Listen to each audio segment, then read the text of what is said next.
Whether you're ordering wings for the game, whipping up a 7-layer dip, or ordering pizza, there's something about football that makes you want to eat. And this football season, Uber Eats has the best deals on game day food. No matter what you're craving, from 2-for-1 pizza to buy one, get one wings, Uber Eats will be dropping new deals each week, all season long. Uber Eats, official on-demand delivery partner of the NFL. Order now. Terms and conditions apply. See app for details. Want to shop Walmart Black Friday deals first? Walmart Plus members get early access to our hottest deals. Join now and get 50% off a 1-year annual membership. Shop Black Friday deals first with Walmart Plus. See terms at walmartplus.com.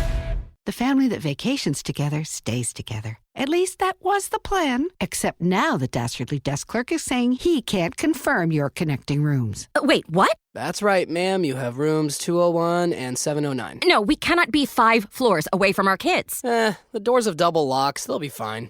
When you want your connecting rooms confirmed before you arrive, it matters where you stay. Welcome to Hilton. I see your connecting rooms are already confirmed. Hilton, for the stay. I just MailChimped my marketing. You MailChimped your what? I MailChimped my marketing with AI to create an effective marketing campaign in minutes. No, MailChimp and Way. Yes, MailChimp and Way. Now I can hyper-personalize my campaigns across email and SMS. You can do all that with MailChimp? What did I just MailChimp and say? MailChimp your marketing with the #1 AI-powered email marketing and automation platform, Intuit MailChimp. #1 based on publicly available data on competitors' customers. Plans vary. SMS available as add-ons. Visit MailChimp.com.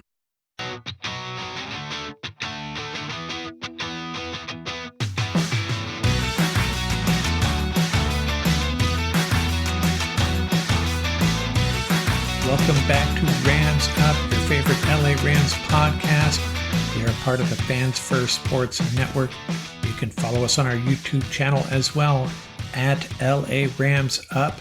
I'm your host, Mark. I'll be joined occasionally by my football gurus, Paul and Ian. Let's get to it. All right. Welcome, everybody, back to the Rams Up Roundtable, number 59. And I'm Ian. That's Mark. That's Paul under there. Gentlemen, how you doing? Are you feeling a little bit better? Not really.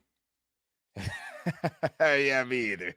It's that was a pain. That was a crappy loss in front of the whole nation. And that stadium was not in a good mood when I was there at SoFi. I agree. But hope you're doing a little bit better, Rams Nation, than we are right now. I know it was a crappy loss, but let's talk about it, and then we got to move on. So, final thoughts on this Dolphins loss, gentlemen. I mean, we all looked at the film. We all talked about it, what we saw, good, bad, ugly, great, if there was any.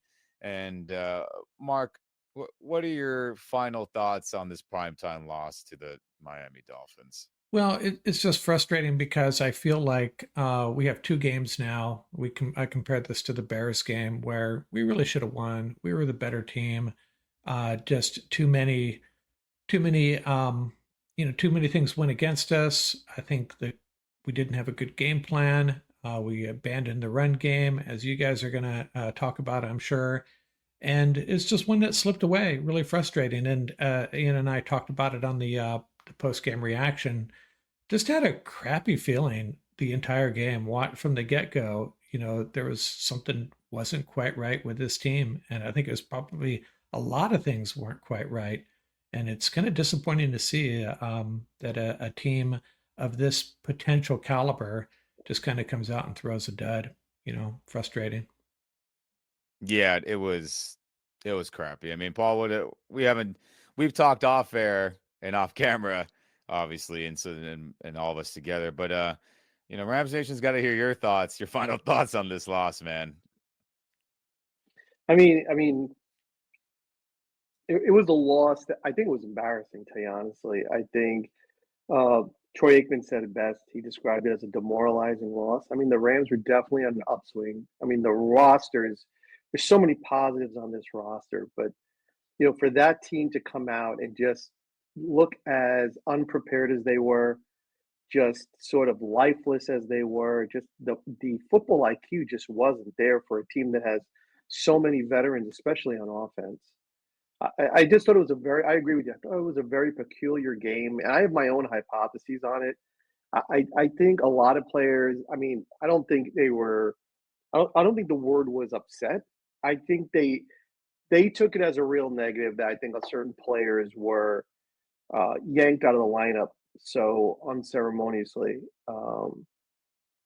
for certain other players after saying in the preseason, you have to earn this, you have to earn it every week, and then you have a player like Bo Limmer who has been earning it every week, and also just starting three new players at three O-line positions for a game that you had to win. To me, just didn't make any sense. I think you could see for a lot of the players on the field didn't make a lot of sense. There was just way too many moving parts for that offense to get into sync, and it really showed. And it was a game they gave away, really did. And I put it squarely on the coaching staff. I really don't have an answer in terms of what their mindset was, or even what the game plan was. Yeah.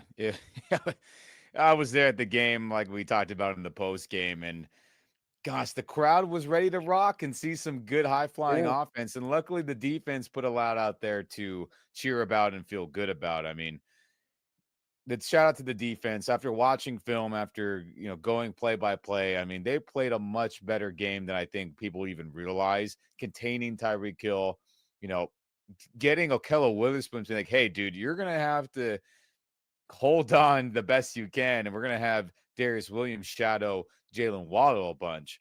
And it worked out for the most part. Yes, did the Dolphins not connect on a couple passes that Jalen Waddle dropped, or things didn't execute, or Tua didn't see it? Of course, there's always stuff like that going on. But credit to this defense for leading the team yet again and saving the season. I mean, there's been a lot of talk in Rams Nation, whether it be Twitter X, Facebook, Instagram, or Reddit. I'm sure it has been on fire when I've tuned in and seen stuff there. That we got to be honest, and I know there's going to be a lot of people in the media, our Rams media friends, who disagree with this, but McVay's offense for the last 5 years has just been straight, just crap. I'm sorry. Now, the 2022 campaign, there was injuries, but before it snowballed into a gazillion starters being gone, when there was a majority of starters still there, it was not good. Last year, there was tons of games where everyone was healthy and they just were not good. This season, yes, there was a lot of injuries that were not good, but guys, I mean, last week's Seattle game, if defense doesn't save us, that's a crappy overall offensive performance. This game, majority of people are healthy, crappy offensive performance. So even 2020, when the team was fully healthy, that was a defensive-led team that couldn't even win a playoff game because the offense was so sorry that season too. So I think, there's got to be some serious questions about McVay's genius tag. He ain't no genius as of right now. Is he a good coach? Yes. Am I happy that he's our coach? Yes. But we got to stop acting like he's some genius cooking up schemes when he only runs 5 variations of a run play. It's either inside zone, it's outside zone, duo, and that you can block the duo in different ways, but duo. You'll see maybe a jet sweep every blue moon now, it feels like. You see a couple power tosses and outside zone. So, and a wham. I know I said zones already. So you got 6, 7 different runs. That's it. When other teams deploy 10, 11, 12 different style of runs, we don't run any of that. And it's just really insane. Everything's long developing. No screens, no tight end screens. It's always outside receiver stuff. I mean, I love McVay again, but my final thoughts after watching this game and just kind of compiling years of just crappy game plans and play calling, in my opinion, man, oh man, he's really got to reflect and be like, how can I just diversify my playbook to set my team up for success other than we got to throw it with Matthew Stafford and play hero ball. And if he doesn't do it, then we're screwed. And then, Kyron fumbles. Okay, we can't run the ball very much anymore. I don't believe in him or the run game all of a sudden. I mean, we have years and years of data and games we've all watched, Rams Nation, where this exact scenario we saw today has happened way too many times throughout his coaching history, and especially the last 4 or 5 seasons. So that's all my negative, I guess. My final thoughts on that. But shout out to the defense yet again, having to save the day for this team. But it seems like 4 out of 5 seasons when they weren't supposed to be the group doing it, but here they are. And terrible loss. Terrible loss. I mean, there's just no way around it. But we'll keep it positive, though, right, gentlemen? We'll try to, after all the negative and maybe a little positive, like we all kind of spewed, I think we still have to highlight some players that showed up ready to go, right? And no matter win or loss, we'll always highlight those guys, just like we'll do right now. So, Mark, who is your positive player of the game? Who's somebody you saw and said, you know what, they showed up, they were ready to go, and they made an impact trying to help this team pull off a victory? Who was that for you? Well, I'm going to go back to the beginning of this season and early on in the preseason. I'm sure I said several times, maybe just on the podcast, maybe not on the YouTube channel, that the position I was most worried about was interior defensive line, how shallow, how thin we were at that position. And we were going to be relying on Bobby Brown to really step up. He's going to have to step up. And early in the season, really the first 5 or 6 games, we weren't seeing it, right? We were really worried about him, kind of disappointing. And then last week, and then again this week, I wouldn't say he's necessarily playing at an all-pro level or anything, but he's finally showing up and making plays. He made that big play. He was key to that 4th down stop against the Seahawks. And he had a couple of big plays in this one. And we saw him in the backfield a couple of times on run plays nonetheless, but still. So I was really happy with how much he's developed just over the last couple of weeks and really showing up. He's turned a weakness into, well, I don't know if it's a strength with him playing on the interior, but I'm certainly a lot less worried about it moving forward. Yeah, he's played so much better. I mean, my goodness. I mean, weeks 1 and 2 and 3, I mean, we were all very critical of him, and he was not playing good football. So it's finally good to see that he's forming into a true nose tackle that's able to, make a good positive impact on the game. No doubt about it. But Paul, who is your player that you think showed up and showed out and tried to help this team, get a victory on Monday night? Yeah, it came down to 3 for me. I mean, it was a Cardi party. So, shout out to Cardi hitting those 50s like they're nothing. Yeah. Unsung hero of the game was definitely Kobe Turner. He played a whale of a game. He just doesn't get enough credit. He's drawing those doubles, opening everything up for the rest of the Dogs. And then, but the player I went with the much maligned linebacker crew. I went with Boom. Played a great game. And what I really liked about it was just he was all over the field. The hustle was back. He looked like the Boom of last season. The instinctive pass coverage was there. I mean, I thought he was going to – if he would have caught that second INT, SoFi probably would have exploded, right? But, just the effort was there. And, he and Omar were just everywhere. But I have to give it to 5-6, man. Way to show up, Boom. Way to play. He hasn't quit all season. We knew it was there. And, like I said, there's a lot of positives on this roster. And I'm going to hand it to Boom. He's my player of the game. Yeah, I mean, the speaking of another guy who was not looking good for majority of that early part of the season, and I think him and Omar, that tandem is just working so much better. It's so obvious, and I wish he would have made that second reception. Yeah, SoFi would have blown up. I would have blown up there watching it live.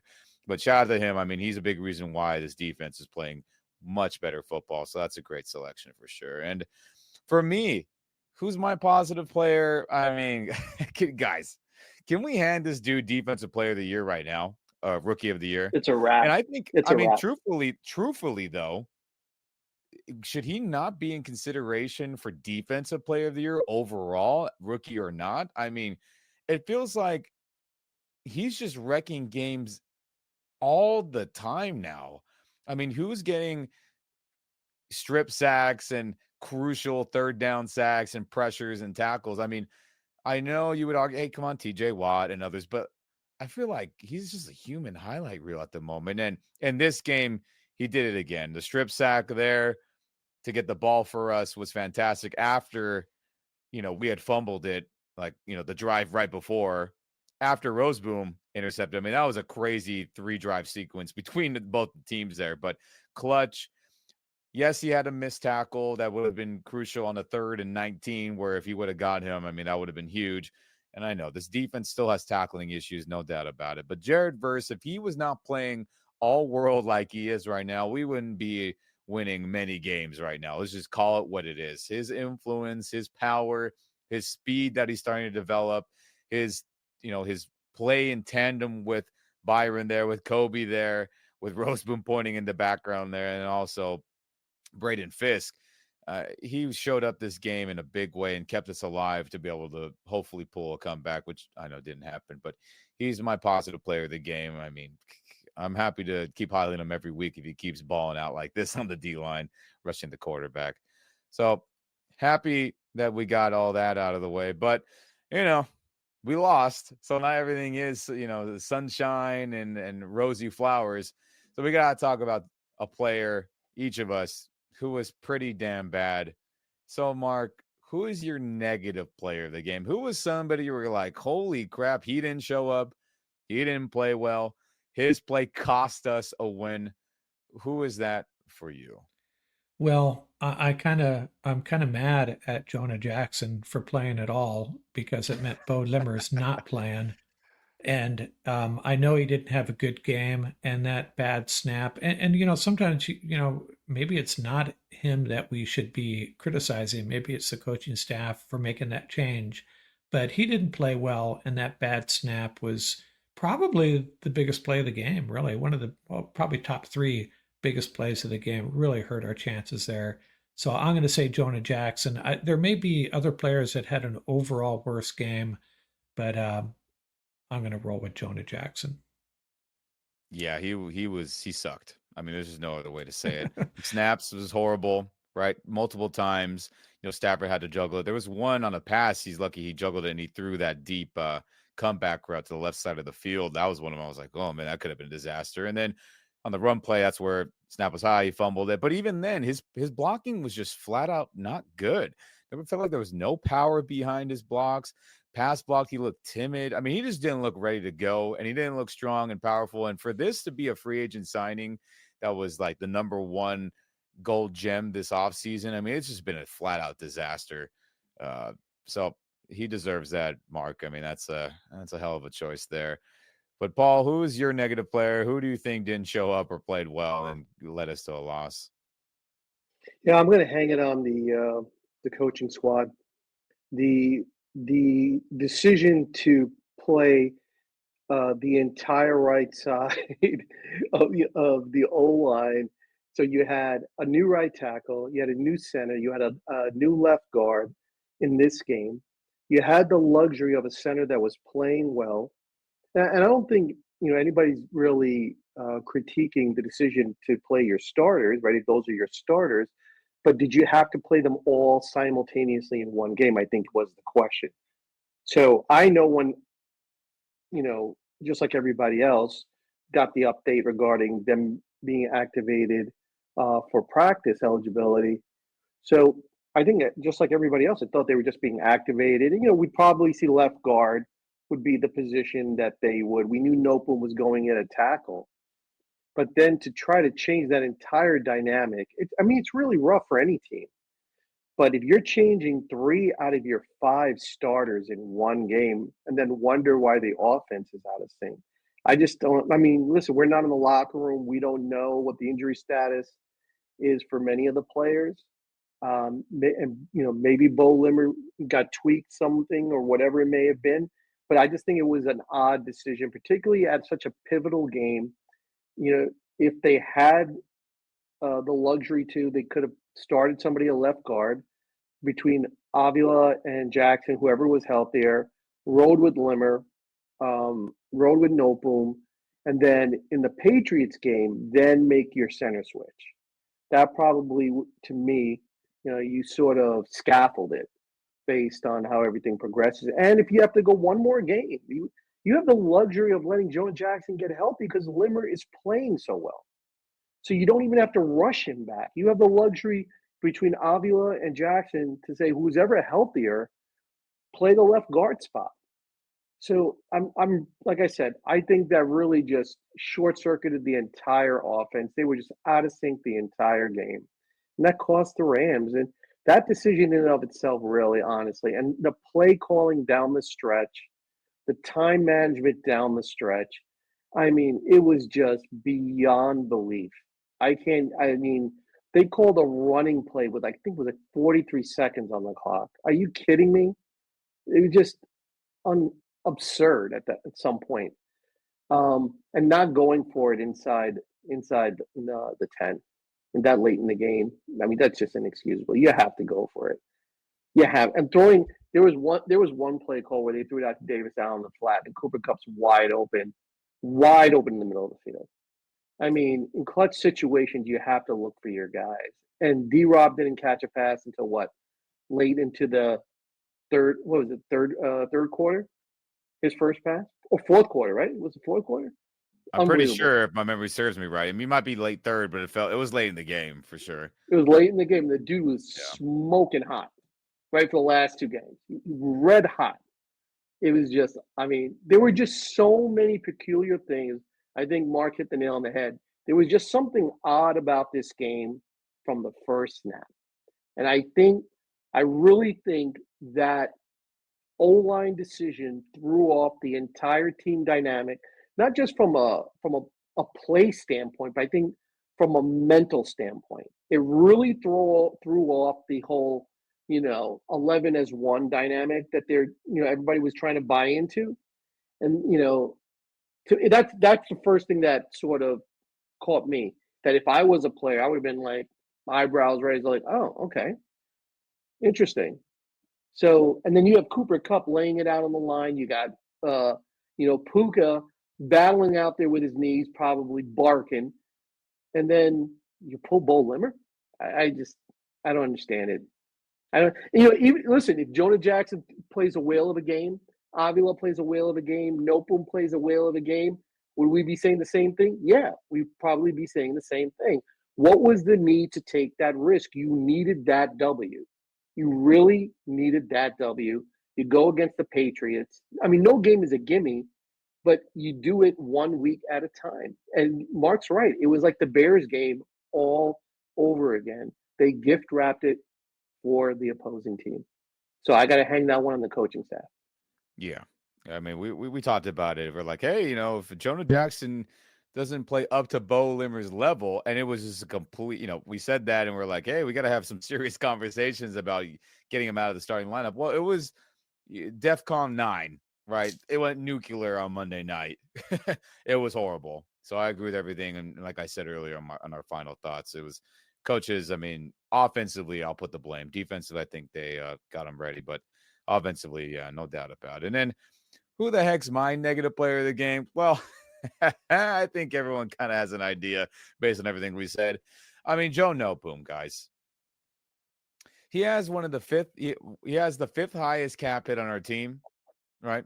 I think fifth, or he's in the top 5. It's no matter where he is on that pecking order, not good. When he plays good, he gets hurt right away, it feels like. And then if he's not getting hurt, then he's playing really, really bad, and he looks like he doesn't belong on an NFL roster. So not only did we get bad Joe Noteboom, who doesn't look like he's an NFL player, he also got hurt again. Today's news, Sean McVay says, Rob Havenstein is more likely than not going to be ready to play against the Patriots. So, he's probably not going to be ready to rock based on that comment. Joe Noteboom's not practicing because he re-tweaked or re-injured the ankle that put him on IR and held him out of many, many more weeks after he, got designated return to practice.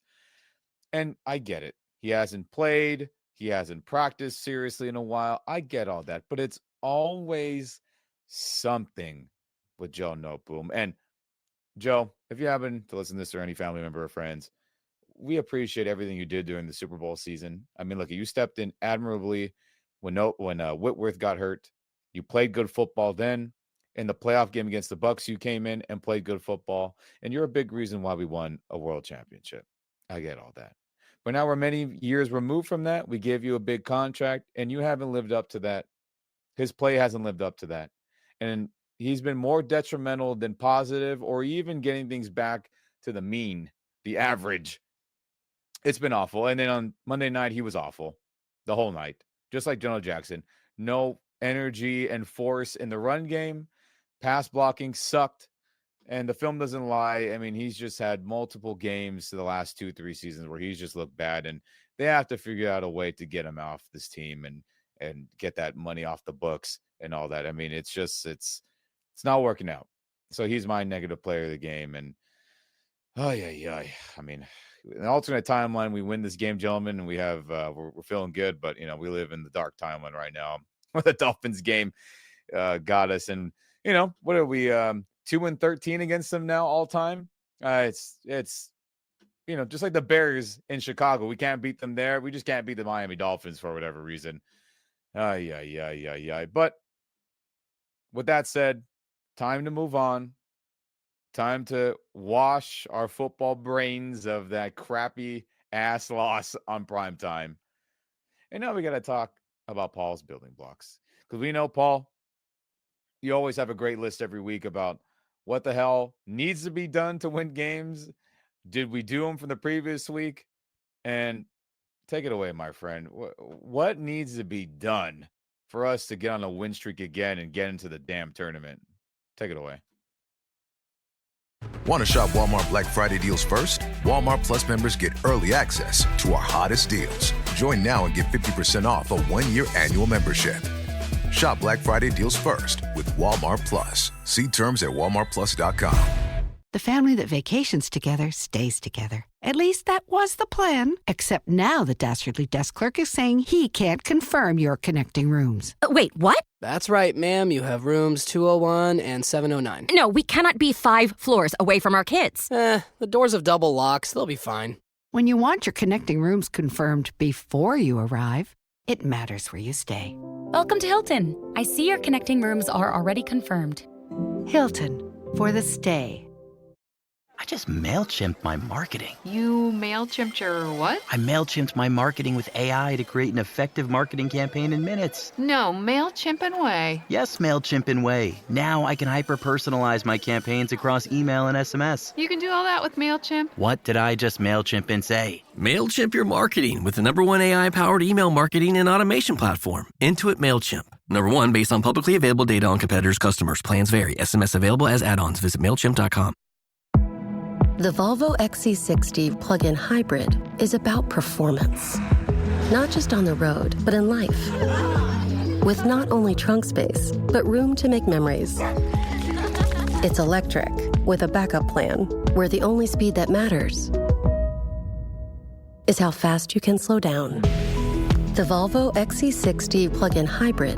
Performance where it matters the most. Visit volvocars.com/US to learn more.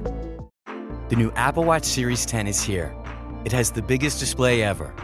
It's also the thinnest Apple Watch ever, making it even more comfortable on your wrist. And it's the fastest charging Apple Watch, getting you 8 hours of charge in just 15 minutes. Introducing the all-new Apple Watch Series 10, now available for the first time in glossy jet black aluminum. Compared to previous generation, iPhone XS or later required. Charge time and actual results will vary.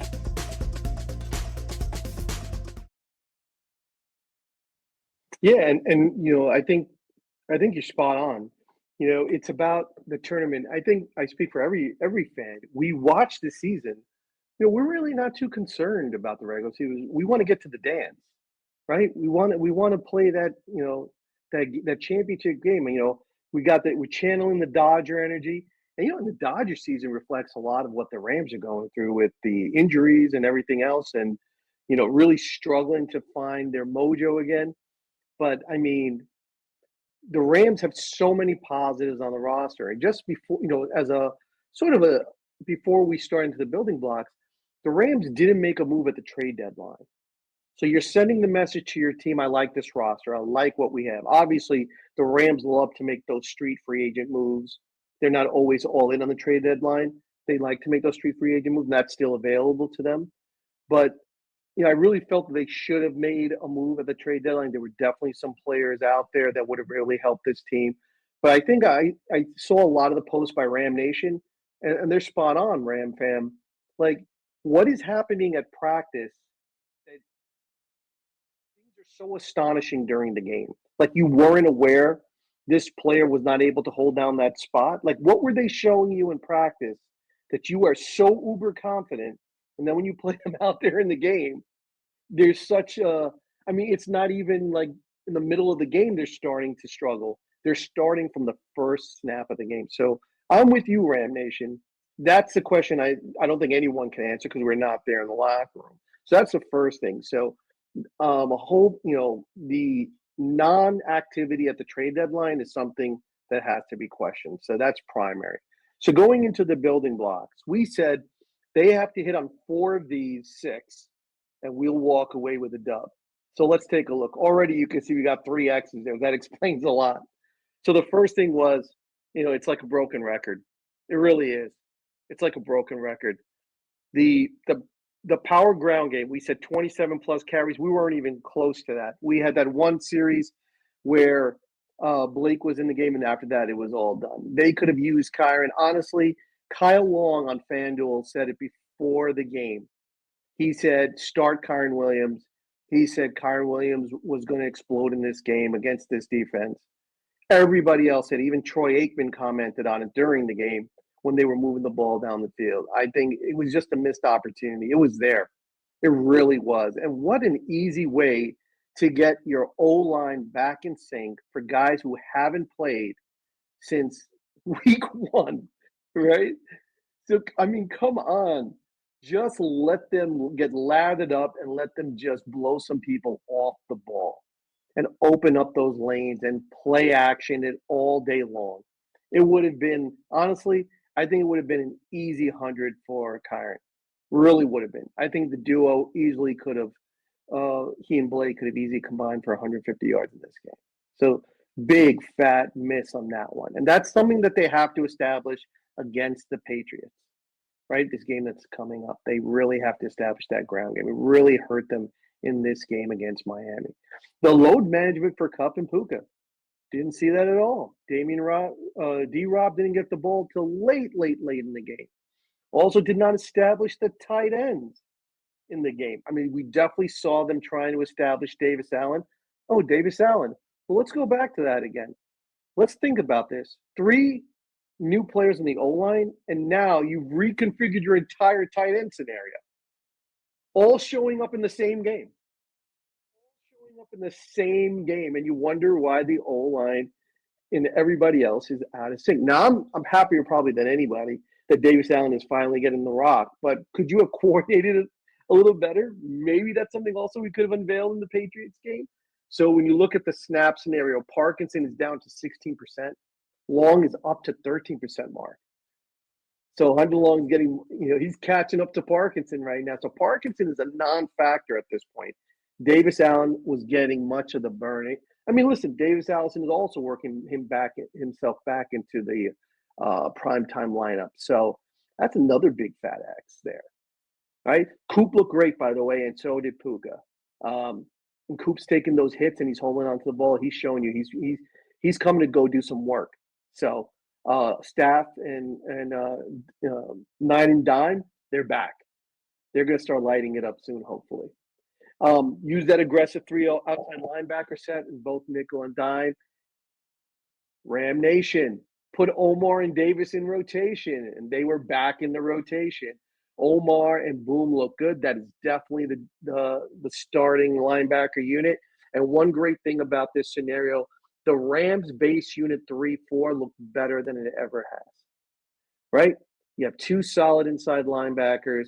You have Bobby Brown, playing solid ball. You now have a D-line rotation up front. And shout out to Kobe Turner that is just doing work, and no one is talking about him.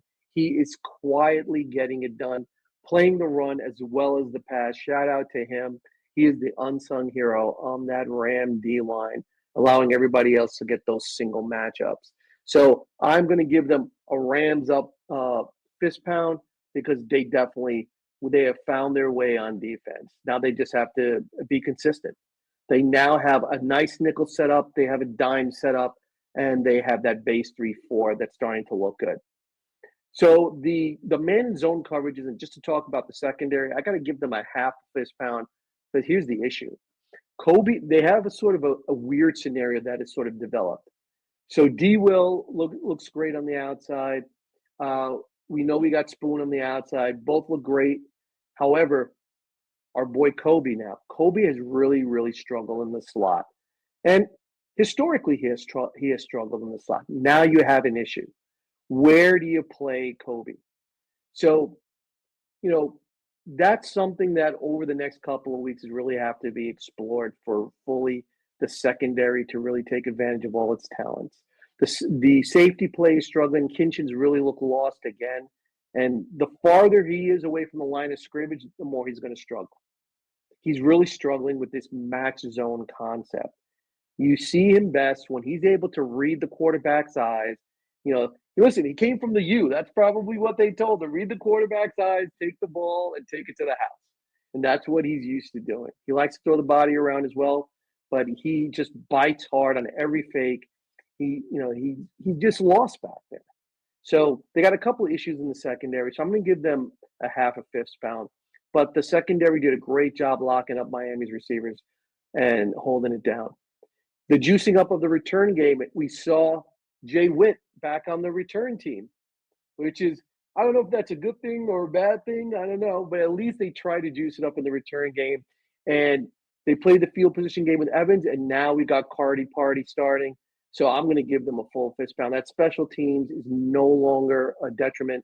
They are real positive for this squad. And down the stretch, I think they're going to be difference makers all around. And then what really cost us the game. Did they keep Stafford upright? Absolutely not. And when they were most effective, just like we said last week, those half rolls, getting Stafford away from the pressure, letting him look downfield, letting him use his arm strength. He can throw the ball anywhere on the field with accuracy. And where he looked best is when he was throwing the ball like a dagger into the middle of that defense. And that's when they were doing damage. But to let him sit back there and just get beat on by that the atrocious O-line in front of him just didn't make any sense at all. Just did not. But, that's what really cost them the game. It really did. So, as you can see, if they can rectify those three areas that we just talked about, I think this team is a really strong team. The issue is they cannot just play a cohesive game. If the offense has a good game, the defense struggles. If the defense has a good game, the offense struggles. They cannot play complementary football right now. They have to find a way to galvanize themselves as a unit, a three-phase unit, and they will win a ton of ball games. This team can go on a run. They strung together three, they can string together another three. But they have to play a cohesive game. They led in time of possession. They led in total yards and still lost this game. Just like we said in Seattle, right? They came up with turnovers, still lost this game. So they really have to look on the game management scenario, going into the red zone and consistently walking away with 3 points. That is a major, major issue. Yeah, it's fantastic points. Mark, do you have anything to comment or add to any of that? Because I agree with everything. It's we got issues, don't we? Mark, what are your thoughts? Yeah, I agree. I wanted to point out that Puka did have that one drop that was a little disappointing. But overall, the receivers did have a good game. But yeah, there's just a lot of little things going wrong. And, they just can't play a clean game. I don't know if they've played a clean game this entire season from start to finish. And this was another one. Even the 49er game, they had to come from behind. The Seahawk game, the first half was dreadful. Just a lot of disappointing games. Virtually every game has some significant areas of concern for us Ram fans, kind of scratching your head. And when we win, we kind of feel like, we stole one. And then when we lose, we feel like we gave it away. Another first quarter goose egg. That's there's your example. Another 0 in the first quarter. They just can't get started. Yeah. No more genius tag till McVay has multi-game stretches of putting good game plans together in the offensive staff. I just don't want to hear the genius tag on him. until we start to see some of that, strung together. I'm serious. Right, Love McVay, but we can't do it anymore. This isn't 2017 anymore. This is 2024, right? It's a long time ago. Or just start stealing plays like he said he has in the past. that play the Dolphins ran, that little cool reverse that why can't we throw a couple of those out there with Tutu Atwell or something? Just no creativity. He just doesn't know how to formulate a diverse run game. It's the same crap. But anywho, we got to wipe our brains of it. We talked Ram Nation. That was our therapy session together with you. And man, oh man, I'm ready to just get some damn wins going and feel a little bit better on my weekends, right, gentlemen? But we got to highlight real quick before we get to the keys to victory. I mean, the Patriots have some pretty dang good players, in my opinion, and this team is dangerous. This team can string together some wow plays at any time if you're not too careful. And I think that's something we got to watch out for. But I think in general, we got to watch out for some of these players. And I think it starts with their quarterback, Drake May. Look at it. Is he in the most ideal situation? Absolutely not, right? Everyone said for him coming out of college with a lot of question marks about footwork, throwing, pretty much everything in the quarterback's checklist there was question marks about, other than maybe his raw physical ability. He went to, the worst spot possible where, not a lot of offensive talent other than the running backs and maybe the O-line in the run game. But overall, it was like, who's going to develop him and yada, yada, yada, yada, yada. But there's no doubt about it that he's playing some pretty solid, winnable football. Is it perfect? No. But for the circumstance that he's in, he'll make a big throw when it's needed. He'll scramble and run around, and he's pretty dang fast and athletic. So he can kill you running the ball himself on a scramble drill. And that's something we don't defend very well at all. So Drake May, definitely a big reason why his big plays when they're needed. He's one of their best players at the moment, in my opinion. And I think, gentlemen, someone else we got to highlight, no doubt about it, is Christian Gonzalez here, the lockdown corner, number 0 from Oregon. And this is his second year, I believe, if my memory serves me correctly. And he's been freaking fantastic. To give you an example, last game, they said, all right, Christian, you're just going to follow around the Bears' best receiver, DJ Moore, who is a Pro Bowl level receiver. There's no doubt about it. DJ is one of the fastest, most explosive, offensive players in the league. And he locked his ass down. Now you can argue, the Bears offense sucks, la, la, la, the route suck and all that. But at a certain point, you got to beat the man in front of you. And DJ Moore cannot beat Christian Gonzalez, mirroring him the entire game, shadowing him, doing the old 2020 Jalen Ramsey. He was like, give me the best guy. I got him. And he's that type of corner. So I expect him to be matched up with Puka Nacua majority of this game. And they'll probably, formulate a plan to double cup. They'll do the old Patriot way, right? Well, they'll man on the best corner or man on the second best, and they'll double the other. He's a fantastic player. I mean, he's all pro worthy based on how he's played this season, in my opinion. And somebody else who Paul smartly and correctly brought up earlier, it's Keon White, the do-it-all outside linebacker, D-tackle. You'll see him lined up everywhere in this 3-4 scheme that the Patriots like to run. And he has, what was the stats, Paul, on it? You said it earlier, and I was like, holy crap. Yeah, he has, let me just pull it up again for you. So right now, by my count, he's got 5 sacks, 24 solo tackles, 2 forced fumbles. You better account for him.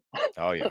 Even in that scheme, you better account for him. And Gerard Mayo, the way he played linebacker, the way he liked to get after it. So they're gonna set this guy loose with one goal: get to number 9.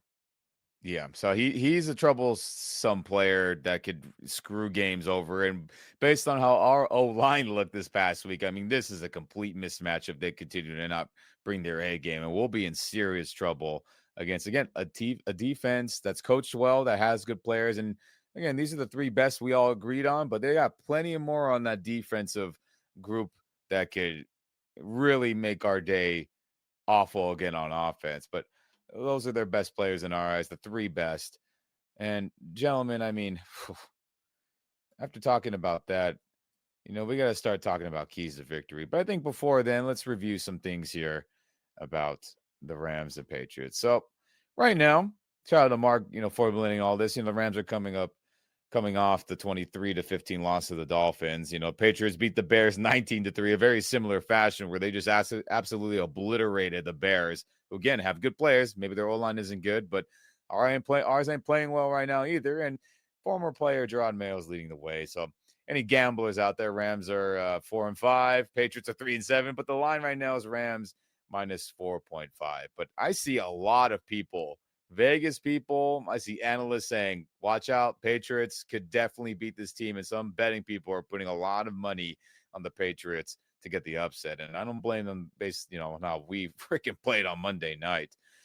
But like we talked about, Patriots 3-7 opened up with that 16-10 shocker win over the Bengals, and the Bengals have had defensive struggles the whole season. They lost 6 straight, right? They were going with Jacoby Brissett for a while, and he wasn't really giving them a spark. Then they beat the Jets, lost the Titans, and then they beat the Bears pretty convincingly since Drake May's been in. And hey, they've scored 20-plus points 3 times. Seems like our offense can't do that unless it's, a once-in-a-blue moon sighting. So they're definitely playing much better than they were earlier in the year. And we spoke about their best players earlier, but the Patriots offensive leaders starts with Drake May, 954 yards, 7 touchdowns, 5 picks. Nothing to say, oh my gosh, about. But again, we talked about a situation. It's not the greatest. Jacoby Brissett has way less touchdowns, of course, interception when his time. Rushing, Ramondre Stevenson, a fantastic running back. They paid a lot of money to, and he can do damage against us if we're not careful. And then their leading guys, Hunter Henry, the tight end, 428, 1 touchdown.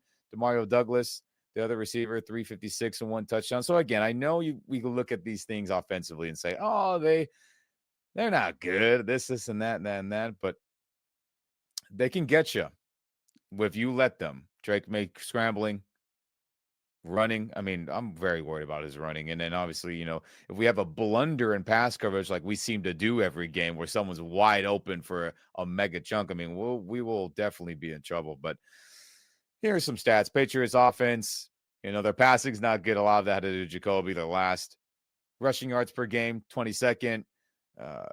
Definitely, I think they've been much better since Drake May's been there with his threat of, running around and all that. They've allowed 32 sacks. Nothing fantastic. Third down percentage, bottom tier of the league, 26. Our Rams offense now, if you look at it, passing yards per game, 6, but throwing the ball too much hasn't worked out for us. 94 yards rushing per game. We're in the bottom tier. Unacceptable with an all-pro running back and Blake Corum in your backfield. We talked about that earlier. Allowed 21 sacks. Not ideal. Patriots defense, 220 yards given up per game. Not the greatest, but they seem like they're able to bend and not break most times. 128 rushing yards per game, 19th, but they played much, much better since. And then 25 sacks they've gotten so far. Not bad. Obviously, 9 of them coming against the Bears this last week with their crappy O-line. And then our defense, 220 passing yards per game given up. We're in the bottom tierish. Not the best. Obviously, the Arizona game really screwed everything up with that stat. 128 rushing yards per game, 19th. Not the greatest, but much, much better since the bye. 24 sacks, but we do lead the league in pressures, which is fantastic. And our third down percentage, which is getting much, much better as games are going on. We're middle of the pack, and I think that'll continue to climb as this unit gets more cohesive. So all that, gentlemen, to say, how the hell are we going to win this game and not get upset? Right? What do we need to do for this season to not go into the darker timeline where we start losing games and then the playoff picture, getting into that tournament is pretty much done?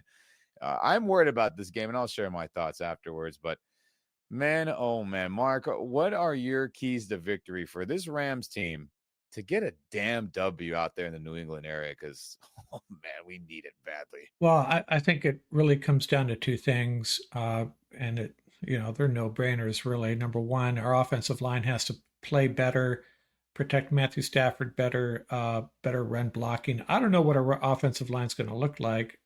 So that's the other thing. And I think I think our defense is really starting to feel it.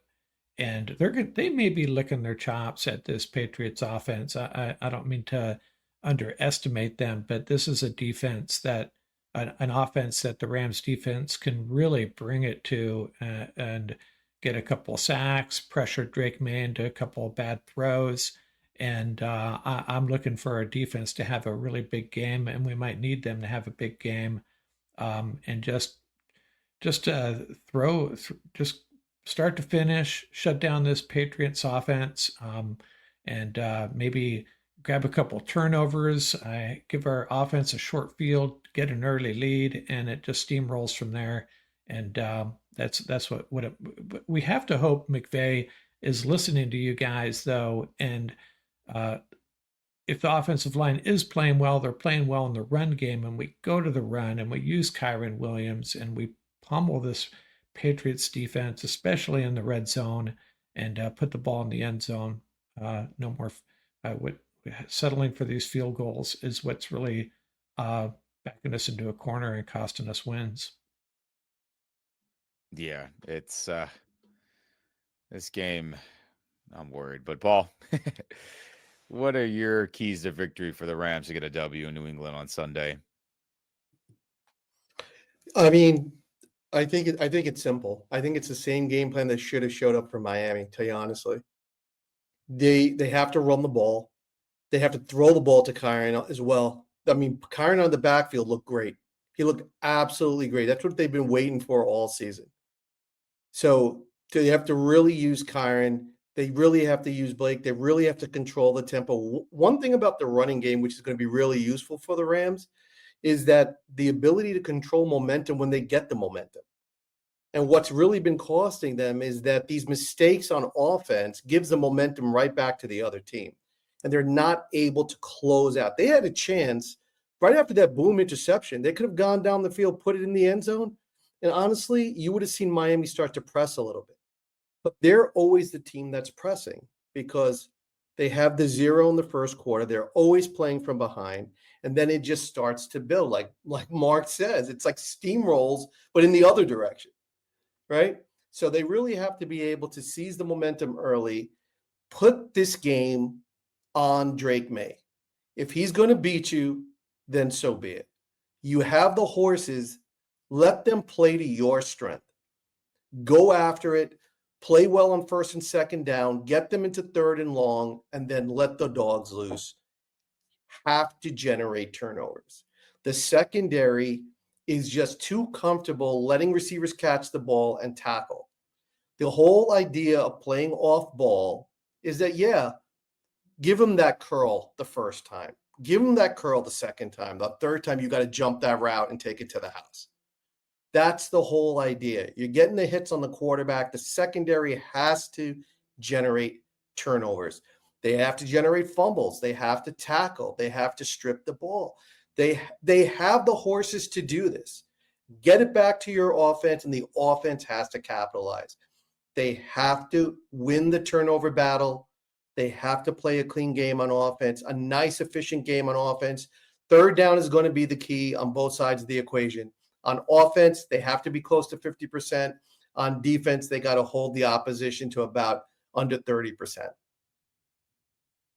Yeah, that all makes sense to me. And my keys of victory, we'll start with the offense. I mean, if they can't pass protect, I mean, we are so screwed. We are so screwed.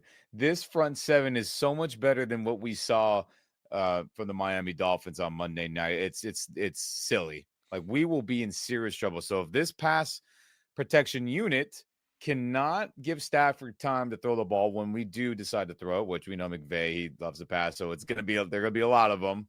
Let's just accept that now. We're going to be in so much damn trouble. So it's going to be up to this O-line, whether it's a Limmer goes back in, which is my preference, whether Jonah's out there. We know Avila is going to continue to be out there. He's not getting yanked. He didn't have a great game, but he wasn't awful, so he's going to be out there. Likely it's going to be, hopefully, Rob Havenstein, we're wishing, but based on McVay's comments, probably not. But whoever's going to be at right tackle, whether it be Noteboom or whoever, McClendon, whoever, I mean, they have to be ready to go and just please play some decent average football and give Stafford some time. So that's going to be the main key. Can this O-line control the line of scrimmage and not get their asses kicked? I mean, if they don't, this will be another loss, no doubt about it, no matter how good the defense plays. Let's just be honest. But defensively, it's gotta be containing Drake May. His scrambling ability is underrated. The film that I've seen on him, I mean, this dude has got some wheels on him, and we do not guard athletic quarterbacks well at all. I mean, Tua, is he an athletic guy? Sure, but is he some speedster? I mean, there was multiple times in this game where it's like, should have had him. That's a rollout. Oh, 3rd and 19, he completed it. Oh, that should have been a sack. Oh, he finds Jalen Waddle wide open on the sideline because we didn't get to him when we should have. And Drake May will definitely take off and screw us with his scrambling ability, whether it be rushing or just keeping the play alive. So it's going to be up to this front seven, whether they be blitz, whether it's the regular 4-man rush, to be able to get to Drake May and at least contain him. Do not let this man get free and run around in any capacity. And I think if they do that, we should be able to win the game, or the defense should set this team up to be able to win the game. And, of course, the standard stuff. Don't give up explosives. Stop the run game. Those are givens every week. But for this game, with this specific team we're playing, they have to contain Drake May from running around, rushing, or scrambling to throw afterwards. If not, we'll be in trouble for sure. But, man, oh, man, everybody. It's just I'm worried about this game. You're such a warrior. I'm worried about this game. You know, it's just the teams. We just haven't done enough for me to feel good, right? No. We just haven't done enough for me to feel good consistently. And can we win? Of course. If we get it together, of course we should beat the crap out of them. But an of course statement, and doesn't happen very often, it seems like lately. But regardless of all that, I know we're a little early in the week and we do have our early score predictions, but we got to lay it to you guys, Rams Nation, and see how we're going to feel about this game. So, Mark, your early score prediction. What do you think is going to be? Who wins? Who loses? I mean, give it to us, dude. What do you think? Man, I have never felt more confident in a score prediction than the one I'm about to give you. I think this Rams team has just had it with the poor play on offense and not putting quarterbacks on their back as much as they should on defense, taking advantage of the turnovers that they're creating. And I think it all comes together this week. You know, I'm the eternal optimist in the group. I get it. But I think this is the way, and I get it. You know, you have this feeling of going into New England, Foxborough, big long road trip. Yeah, it's troublesome. I get it, but I think the Rams put it together and win 27-13. Cakewalk. And if there's any Patriots fans that want to comment on this come Monday morning, well, I'll be an easy target, I guess. Hey, man, I appreciate the optimism, and it's needed in times like this. And I do hope that's the score. I hope on the Rams football gods, if they exist, please just get us a win out there in the greater New England area. But Paul, what is your early score prediction? Do you think the Rams win? Do you think they lose? What is that final score and this early prediction you got for us? What do you think? So I got to challenge Mark as the Rams up eternal optimist. So I think I'm the eternal optimist of the group. I also had the Rams winning, scoring 27, but I got them 27-14, Mark. So I think great minds think alike. So I think it's going to come down to these two things. McVay has said it more than once: execution and identity. But also he has to understand he's the head coach. He establishes execution and identity. Establish the identity and the execution from the beginning of the game. Do like you did against that Arizona game. Everybody remembers. Call 7 straight run plays. Take it at them. Hit the B gap. Hit the C gap. Hit the A gap. Hammer them. And let the game just come to you. And let Stafford just shred them to pieces. Right? Let your defense do what it does best. Let them get after it. Give them a lead and let them play. Let them pin their ears back and let them play going forward. I think it's going to be 27-14. But listen, any given Sunday, and I said that, if they show up sleepwalking and they fall behind again, things can unravel very quickly. They're going on the road. It's a very different dynamic. So as bad as everything was, what makes it worse They did it at SoFi. That's the issue. So now you're going on the road. It's a big, big difference. Protect your squad, run the ball early, let them get into a rhythm. And, when you get in the red zone, hey, if you have to go for it on fourth down, go for it. Establish your identity. If you want to be a playoff team, think like a playoff team. Call plays like a playoff team. High football IQ, play to win, be aggressive. I'm saying for the record, I had it 27-14 at first, but then I realized I had Michael Hoyt blocking an extra point, and that's how I got to the 27-14. He was so close. Yeah. He was so Yeah, gentlemen, I have to see it to believe it. That is my thought process with Rams football and how just poor it has been. And a defense that we're going to be playing that is so much better than the Miami Dolphins. I am incredibly worried about this game. And all these predictions, I go off gut. I did predict the Rams to lose to the Dolphins last week, and I thought it would be in a shootout fashion, not in this defensive battle. But in this game, gentlemen, Rams lose 13-17. I have to see McVay and this offensive staff have a good game plan and attack the weaknesses that are there that the film shows and also the stats. What we joked about earlier in this episode, how it seems like no one pays attention to the stats, right? We went through it last week where the Dolphins were a team that gave up the run. Did they really run the ball? Hell no, they didn't. It was pass against a top 10 unit. And in this game, we have to be able to run the ball on them, because if we have to get into pass mode situation only, we're going to let those rushers come get us, led by Keon White. They have a fantastic secondary that locked up all the Bears players, and in other games, they've done good jobs too defending the pass. I mean, if we go into Matthew Stafford save us mode, we are in so much damn trouble. And until I see McVay break that mold, be more diverse with his play calling, be more diverse with his formations, be more diverse in the run game, give Kyron more carries despite a fumble now, which bothers me, but give it to him. Give Blake Corum more opportunities. I think we're in trouble.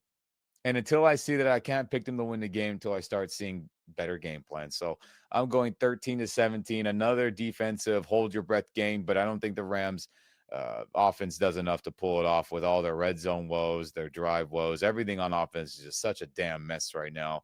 And, if I had to guess right now, they're probably going to start Jonah Jackson again. If they don't have the guts to put Limmer in, then I think, losing is even more likely. Let's just be real about it. But I hope I'm wrong. I hope your scores are way more correct than mine ever will be. But I got to be real with you, Rams Nation. I don't feel good about it against the team's defense that we're facing, who is better than Miami's. And with all our problems, I just don't know if we do it on Sunday morning here in LA, Sunday afternoon for the rest of you on the East Coast. So, I hope I'm wrong. Yeah, we have to go back and look at it. Go ahead. One quick comment. One of the Ram Nation had sent in a comment about Kyron Williams and the explosive runs, etc. So I think one thing that's interesting about the duo concept that sometimes people forget is that, and Ian, you could speak to this, right? You played a little RB, right? Is that why running backs like the duo setup? Because you key off the linebacker. It really allows the running back to use their vision at that second level. But one of the key concepts of duo that's built into the system is take the 4. The idea is if they give you 4, take the 4, do the math. 4 times 3 is 12, move the chains. So people have to understand that that's built into that concept too. And as you establish that, you're trusting the running back to use their vision, that no matter what that linebacker, that read linebacker, whatever it is, no matter what they do, you're going to trust the O-line to hold their blocks, and that linebacker is always going to be wrong. And like we said last time, it's like Novocaine, give it time. But you cannot give up on the run. That just totally defeats the whole philosophy of the duo blocking scheme. So I think that's really where one of the primary issues, and thank you, Ram Nation, for the comment Keep throwing us the comments. We love to respond to them, and keep subscribing, by the way. Great content coming your way. But I think that's something to keep in mind, is that consistency and that commitment to the ground game is going to lead to big runs in for Kyron and for Blake. And also out of the backfield, it opens things up for them to catch the ball out of the backfield. And remember, when the Rams were on their streak, who was scoring all the touchdowns? Aaron Kyron in the red zone. Now that they've hit this sort of dry spell, who's not getting the ball in the red zone? There you go. I think it's pretty black and white at this point. If you want to open things up in the red zone, get back to grinding it out and give it to the guy who knows how to cash it in for 6. Go ahead, Mark. Sorry, I didn't mean to cut you off. Yeah. Oh, I was just going to say that we need to go back and look at our predictions. I think we're pretty even. I think we've all had our share of somewhat correct picks, but I may go back and tally that up and see how we're doing. That's all I was going to say. Yeah, and real quick, just it came to my memory right now. I mean, the last time the Rams beat a New England team out in Foxborough, it was the 2001 team. So we don't have a good history. I mean, we don't play the AFC East a bunch, but we don't win out there when we go out there. Another stat against an AFC East team that's not good. So, it took the greatest show on turf to be able to pull one out, and hopefully we see at least half that on Sunday afternoon. But man, oh man, Rams Nation, I hope we win for my sake, for your sake, for our sake, so we can feel good about this team going into the holiday time, and hopefully the tournament's still an option. But with that Monday night loss, before any of that spurred onto our football brains, heart, and souls, we got some bad news that happened right before the game. The great John Robinson passed away before the game. Former USC coach who won multiple Rose Bowls, has a national championship under his belt, and then obviously his time as the Rams head coach. And RIP to him. And I know, Paul, you had some great things to say. So please take it away, dude. Yeah, so I mean, all Ram Nation knows about my commitment to the run game, and I think I can safely say John Robinson is the reason I love the run game. I remember being a kid and turning on the TV and just happened to turn on the USC game and seeing student body right just unfold in front of you, right, with those USC tailbacks, and you just fell in love with the run game. And then I remember when I found out he was coming to the Rams, I said, this is like a dream come true. And then Eric Dickerson, and it just all came together. So Ram Nation, I can tell you my love of the run game is thanks to John Robinson. So we have a nice slide we put together. Who else to first comment on how great John Robinson was, or still is to this day, other than Eric Dickerson, right? Eric Dickerson flourished under John Robinson's tutelage. My first NFL coach, John Robinson, he had enough faith in this rookie running back from Sealy that he built an entire offense around him. I will forever be grateful for him jump-starting my career. John was a great coach and will be clearly missed. And when they asked Ronnie Lott, who played under John Robinson at USC, he said the greatest. 2 words. That's how he described John Robinson. In homage to John Robinson, we're just going to close with a brief summary of his biography. So John Robinson was born in Chicago, Illinois on July 25th, 1935. He moved to Provo, Utah at the age of 6, and then to Daly City, California at the age of 9, where he attended a local Catholic school. The name of that school was Our Lady of Perpetual Help. Ram Nation, the name of my Catholic school out here in Queens, New York, Our Lady of Perpetual Help. Shout out to OLPH. So he became best friends with future Hall of Famer John Madden. He graduated in 1950 and then attended Junipero Serra High School, and he graduated from there in 1954. He attended the University of Oregon, where he played tight end on their 1958 Rose Bowl team. He returned to his alma mater, and he started his coaching career there as an assistant. He then had the opportunity to go to USC and serve under Sean McVay's granddad, the great John McVay. He was the offensive coordinator and one of the key organizers of Student Body Right, the famed tailback-oriented running attack for USC. During that 3-year stretch, the Trojans went 31-3-2, winning 3 Pac-8 conference titles, 3 Rose Bowls, and a pair of national championships. He then had a brief stint with his buddy John Madden again with the Oakland Raiders before getting a shot to coach his beloved USC. In 1976, when John McAvey left, he became the head coach from 1976 to 1982. He led the Trojans to 3 conference titles and 5 bowl games. He won the Rose Bowl in 76, 78, and 79, finishing 2 in the AP poll all 3 years. He also earned a Coaches Poll National Championship in 1978. Following the 1982 season, he stepped down as a head coach with a record of 67, 14, and 2 over 7 seasons. Under his tenure, USC produced 24 All-American first-teamers, 22 NFL first-rounders, 2 Heisman Trophy winners in Charles White and Marcus Allen. He was then given the coaching job with the Los Angeles Rams. George Fontieri called him the perfect fit. He was hired to replace Ray Malavasi, and he led the Rams to 2 NFC championship games, facing the 85 Bears and that team from the Bay in 89, who both teams went on to win the Super Bowl.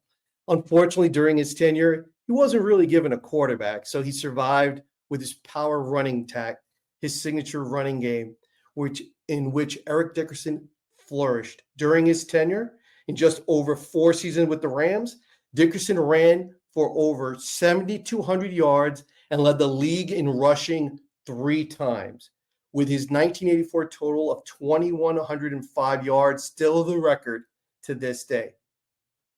Robinson still had the league's rushing leader in Charles White and Greg Bell when Dickerson left and went to Indy. They continued that running back tradition under John Robinson with back-to-back 1,000-yard seasons in 88 and 89. In my opinion, if Tommy Lasorda was a football coach, he would have been John Robinson. I learned to love the running game because of John Robinson. That famous 47 gap to daylight, the famous play that Eric Dickerson and John Robinson made famous for the Rams, was a thing of beauty. The one thing that stood out for me when I was a kid, to watch him coach the Rams and watch him coach USC, he had this characteristic. No matter who it was, any injured player on his team, he took off the headset or whatever it was, the hat, and he walked out. Not just for the star players, but for every player that was down on the field. And that always stood out for me as a kid watching him coach, and to this day. So for you, Ram Nation, you have your favorites. John Robinson will always be my favorite Ram coach and my favorite football coach of all time. And I know in heaven, he has Jackie Robinson playing running back for him somewhere. He's arguing with Tommy Lasorda as they're choosing sides, that I want him on my football team as Tommy Lasorda is trying to get him on the baseball diamond. So Ram Nation, one thing to never forget, the last player to go over 1,000 yards for John Robinson was Greg Bell, and he wore number 42. Say what you will, but I think I'm going to close on that note. Rest in peace, coach. Run that 47 gap to daylight. R.I.P., coach. Rams legend, LA legend, USC legend. I mean, let's finish out strong, and in this Memorial season now that it'll be for the Rams, I hope we make the tournament and make him proud. Well said, Paul. Good job.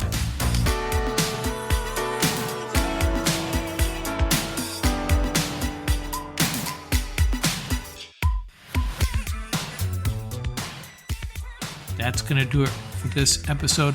Remember, you can reach us at ramsuppodcast@gmail.com. And don't forget about our YouTube channel. Our handle is at laramsup.com. Till next time, keep the horns up, stay safe, and have fun out there.